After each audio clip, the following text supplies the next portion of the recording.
everyone, welcome back to Show Me How to Win. We're checking out PAX Unplugged and we're visiting Ravensburger's booth. Next to me is Mike. Mike is going to show me how to win at one of their most popular games, Villainous. So many villains, Mike. There are. So we now have our base game that came out last year, and we now have 2 expansions that are also standalone, so we call them expandalones. Yes. Spandalones? Expandalones, correct.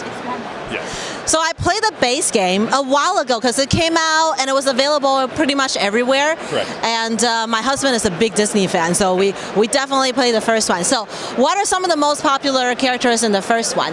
And the first one is definitely Maleficent, Ursula, and probably, I would say Captain Hook. For the folks who don't know what Villainous is, you can play as villains in these games, and you're basically, the heroes are trying to mess with you, and you want the villains to succeed, right? So tell us how to play. Well, so in short, basically, this is your chance to win, to do it. It's your redo, right? This is now your turn to win, and those heroes that kept you from achieving your evil objective. Pesky hero. Exactly. It's our chance for all of us to try to do it again. But because we're evil, we don't want the other villains to win while we're trying to achieve our objective as well. And that's where, so we basically have two decks. This is a card drafting game, so it's a strategy card drafting game. You have a board, which is we call your realm, and you have 4 locations or 4 lands in that realm. Each location has 4 actions. On your turn, you move to a new location, and you get to do any or all of those locations. So in short, you have your own specific objective. You know, for Captain Hook, he is trying to find Peter Pan and defeat him on board the Jolly Roger. So what I love about this game is each villain, all of the mechanics, all of the objectives are specific to his story or her storyline. So it's made so that this is really an immersive feel as you're playing. So tell me about some of your favorite villains and how to win when you're playing them. Okay.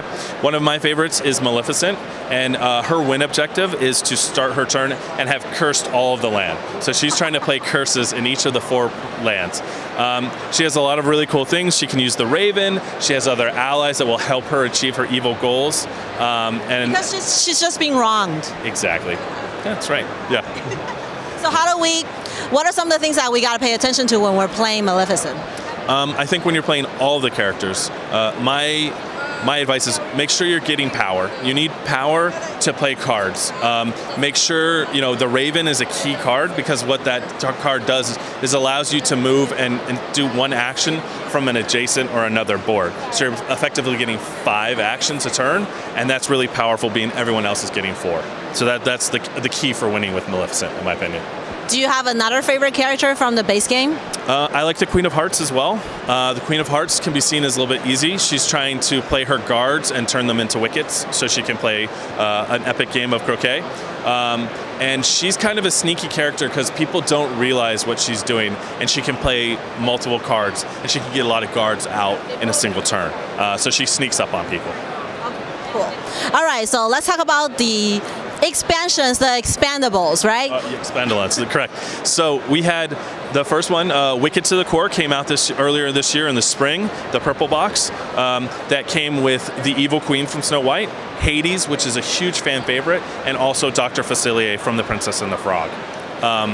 What I like about this is that all of the subsequent villains have special and unique abilities that they're only made for that character. For example, the Evil Queen, she doesn't vanquish any heroes. But what she does is she takes her power and turns it into poison and hands out poison apples. So again, true to the story, but an awesome mechanic. And you mentioned Hades, right? Fan favorite. So let's talk about Hades. What do we have to pay attention to when we're playing Hades? Okay. So with Hades, your goal is to take over Mount Olympus, and you have to move your Titans to basically lumber them across the board to Mount Olympus. Each of the Titans has their own special abilities, and a lot of times the other players are going to be trying to trap or freeze them or trap them where they are. But one of the Titans has the ability to unlock others, so you just need to make it sure that you're playing in combination to help yourself. Yeah. All right, now the brand new expansions. What's new in the new expansion, the orange box? Scar. We have Scar. We have Scar is a huge fan favorite. We also have ESMA from The Emperor's New Groove, which people absolutely love, and also Ratigan from The Great Mouse Detective. So let's talk about all 3 of them. How do you play as Scar? So as Scar, your objective is to first defeat Mufasa, and then you create a succession pile. So then you want to defeat a number of heroes that add up to 15 points in order to win the game.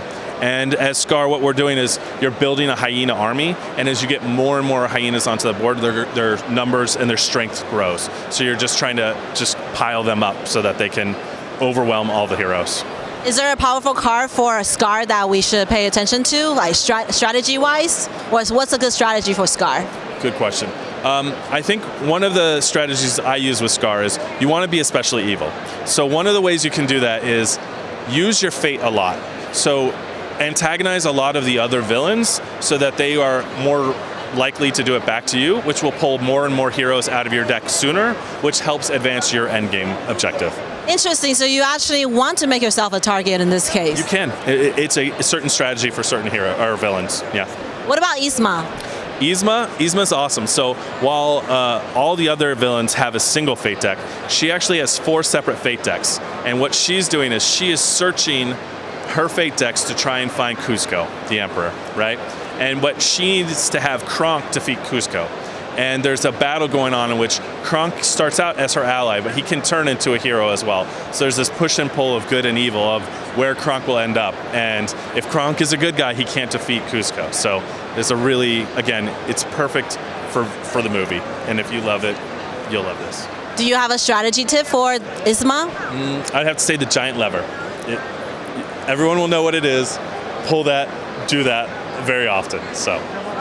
What about the last character? I forgot. Which one was it? Ratigan. So Ratigan, he's the only character in the Villainous universe that actually has 2 objectives. His primary objective is to get the Robot Queen to Buckingham Palace so he can take over London or all of England. But if something happens to Mechanical Queen, he becomes enraged and turns into the rat. And his new objective is to defeat Basil of Baker Street. So he is able to change his strategy mid-round or mid-game and to try and bring about winning.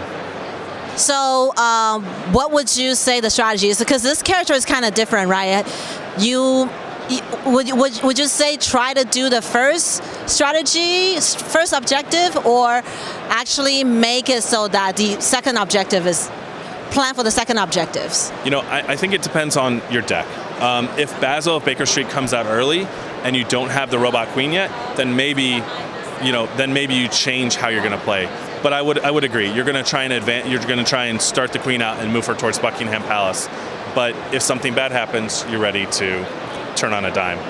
Yeah. So have a backup plan, basically, Exactly. with him. Okay. Well, thank you so much, Mike, for showing me Villainous and the expandalones, and show me all the different strategies. I'm quizzing you on the fly. You're thinking of the strategies. Yeah. No, it's great. We love it, and we're just so happy to have people playing our games. And we always just want to know what's your favorite villain. Exactly. And thank you guys for watching.